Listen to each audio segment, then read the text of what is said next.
আমি যাওয়ার দেশে এক বন্ধুর বাড়ি ধরছে ধরে মারছে রাস্তায়।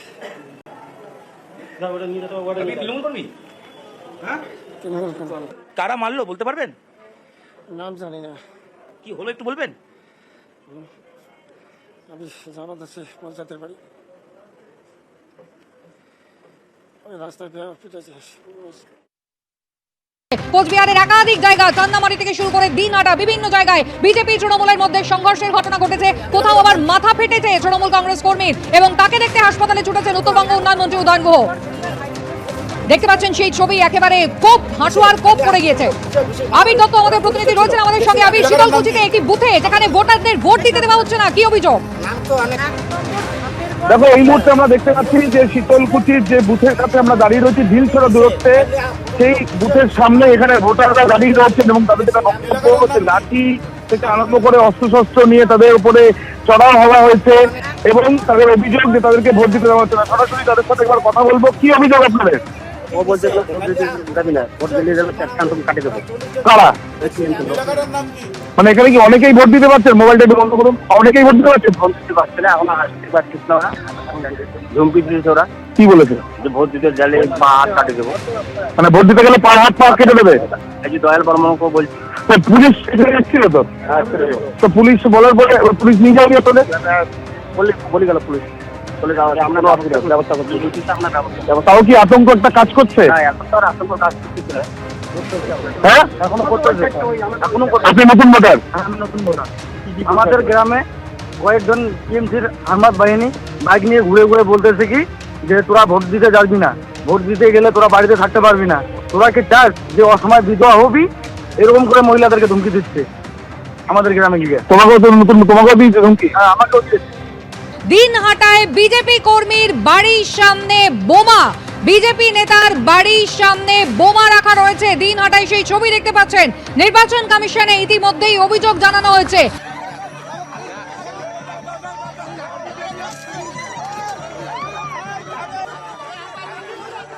মাথাভাঙার গেন্দুবাড়িতে ক্যাম্প অফিস নিয়ে সংঘর্ষে জড়ায় তৃণমূল বিজেপি।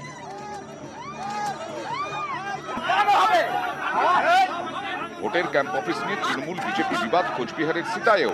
তৃণমূল প্রার্থী জগদীশ চন্দ্র বসুনিয়ার সামনেই হয় হাতাহাতি।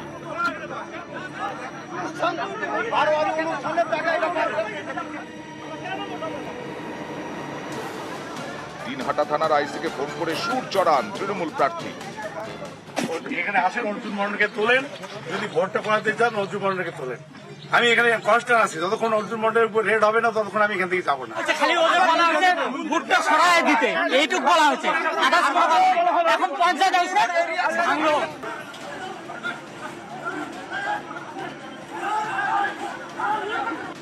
অশান্তি হয়েছে শীতলকুচিতেও।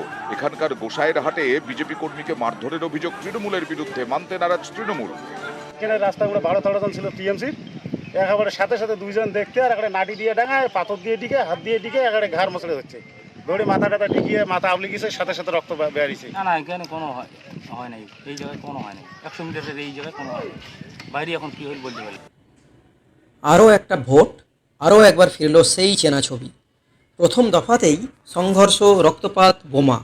কারো মাথা ফাটল, কেউ আঘাত পেলেন চোখে, কেউ আবার অল্পের জন্য বেঁচে গিয়ে আতঙ্কে হাউমাউ করে কেঁদে ফেললেন। তৃণমূল বিজেপির সংঘর্ষ, রাজনৈতিক দলের ক্যাম্প অফিসে ভাঙচুরের ছবিও সামনে এলো। সব মিলিয়ে বাংলায় ভোট হিংসার ট্র্যাডিশন অব্যাহত রইল 24 লোকসভা ভোটের প্রথম দফায়। নমস্কার বন্ধুরা, বাংলার বিখ্যাত সেই ভোট উৎসবের কথা আমি বলছি। প্রথম দফার ভোট চিত্রটি সংক্ষেপে আপনাদের সামনে তুলে ধরলাম। ভিডিওটি ভালো লাগলে লাইক করুন, বন্ধুদের সঙ্গে শেয়ার করুন আর চ্যানেলটা সাবস্ক্রাইব করুন। নিজের খাস তালুকেই মহিলাদের বিক্ষোভের মুখে পড়লেন উত্তরবঙ্গ উন্নয়ন মন্ত্রী। কিন্তু কেন? মহিলারা বিজেপি পঞ্চায়েত সদস্যের স্বামী গ্রেফতার হয় এবং উদয়ন গুহর নির্দেশেই এই গ্রেফতারি বলে অভিযোগ করেন এই মহিলারা এবং এই অভিযোগেই রাজ্যের মন্ত্রীকে ঘিরে ধরে বিক্ষোভ দেখাতে থাকেন। ভেটাগুড়িতে উদয়ন গুহকে ঘিরে বিক্ষোভ দেখান মহিলারা।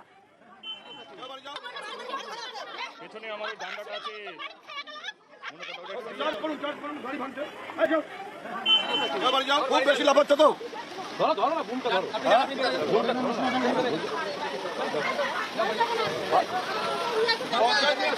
পঞ্চায়েত যখন সকালবেলা ইয়েকে মেরেছে, অনন্তকে মেরেছে,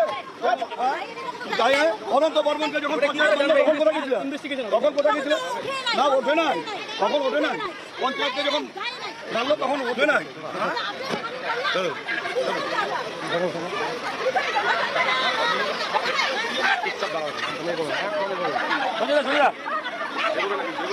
আমার তো ছেলে অসুস্থ, ঘুমিতে পারে না, তাহলে যদি ছেলে কোনোটা হয় তখন থানার লোক রিস্ক নেবে।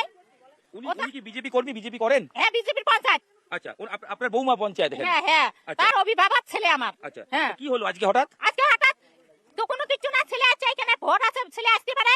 ওদের ঘর পলিসি করিয়া আমার ছেলে নিয়ে গেল বুধের সামন থাকিয়া, তার মানেটা কি? আর যদিও ছেলে কেস থাকে, এতদিন কি করছে? এতদিন কেন ওকে ধরলো না? ভোটের আগে, ভোটের দিনে কেন গন্ডগোল করলো আজকে? বিজেপি পঞ্চায়েত সদস্যের স্বামী নিরঞ্জন বর্মনকে গ্রেফতার করা হয় এবং নিরঞ্জন বর্মনের মায়ের বক্তব্য আপনারা শুনলেন। উদয়ন গুহ তিনি বলেছেন পুলিশের কাজ করেছে, উস্কানির অভিযোগ খারিজ করে পাল্টা দাবি করেছেন তিনি। ভোট ঘিরে এদিন অশান্ত হয়ে ওঠে দিনহাটার ভেটাগুড়ি এলাকা। সকালে আক্রান্ত হন দিনহাটা ১ বীর তৃণমূল ব্লক সভাপতি অনন্ত বর্মন। তৃণমূল নেতাকে মারধরের অভিযোগ ওঠে বিজেপির বিরুদ্ধে। এরপর দিনহাটা থানায় যান উত্তরবঙ্গ উন্নয়ন মন্ত্রী ও দিনহাটার তৃণমূল বিধায়ক উদয়ন গুহ। অভিযুক্তদের গ্রেপ্তারের দাবিতে থানার সামনে ধর্নায় বসেন তৃণমূল নেতা জয় ঘোষ। এই ঘটনায় বিজেপির পঞ্চায়েত সদস্যকে এই ভেটাগুড়ি থেকে গ্রেপ্তার করা হয়েছে। বিক্ষোভকারী মহিলাদের অভিযোগ এটা উদয়নের জন্য হয়েছে। অন্যদিকে ছাপ্পা ভোটের অভিযোগ পেয়ে শিলিগুড়ির হাকিমপাড়ায় গেলে এদিন ডাবগ্রাম ফুলবাড়ির বিজেপি বিধায়ক শিখা চট্টোপাধ্যায়কে ঘিরে বিক্ষোভ দেখায় তৃণমূল। কেন্দ্রীয় বাহিনী এবং রাজ্য পুলিশ মোতায়েন রয়েছে, কিন্তু অভিযোগ যেটা ছিল যে একেবারে বুথ দখল করে কার্যত দেদার ছাপ্পা দিচ্ছে তৃণমূল, এইটা অভিযোগ সামনে আসে।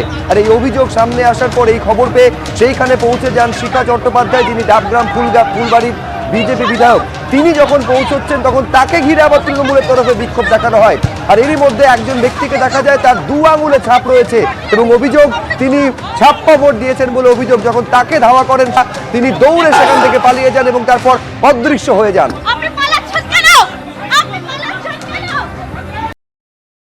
এর আগে তাকে গ্রেপ্তারের চেষ্টা ঘিরেও ধুন্ধুমার ভাদে।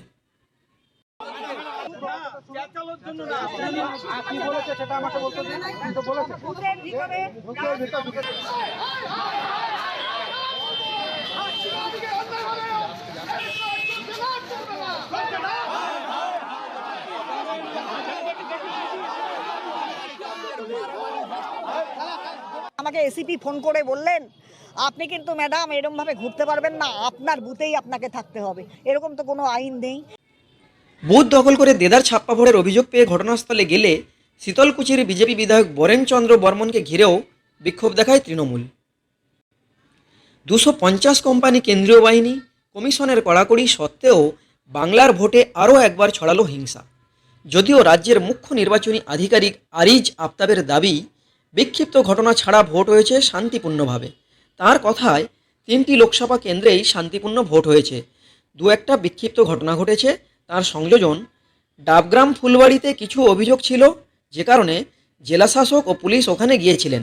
প্রকৃতপক্ষে কী ঘটনা ঘটেছে তার পুঙ্খানুপুঙ্খ রিপোর্ট নিচ্ছি আমরা। পুরো রিপোর্ট পাওয়ার পর আপনাদের জানাবো কি হয়েছিল। তবে কিছু তর্ক হয়েছিল। নিরাপত্তা বাহিনী মোতায়েন প্রসঙ্গে তিনি বলেন, কোচবিহারে 112 কোম্পানি সিএপিএফ মোতায়েন ছিল, আলিপুরদুয়ারে 63 ও জলপাইগুড়িতে 75 কোম্পানি। এর পাশাপাশি শিলিগুড়ি পুলিশ কমিশনারেটের 13 কোম্পানি পুলিশ মোতায়েন ছিল। সব মিলিয়ে 263 কোম্পানি বাহিনী মোতায়েন করেছিল নির্বাচন কমিশন। এছাড়া রাজ্য পুলিশের 10,150 কর্মী মোতায়েন ছিলেন। বন্ধুরা, ভিডিওটি ভালো লাগলে অবশ্যই লাইক করবেন, বন্ধুদের সঙ্গে শেয়ার করবেন আর কমেন্ট করে জানাবেন ভিডিওটি কেমন লাগলো। ধন্যবাদ।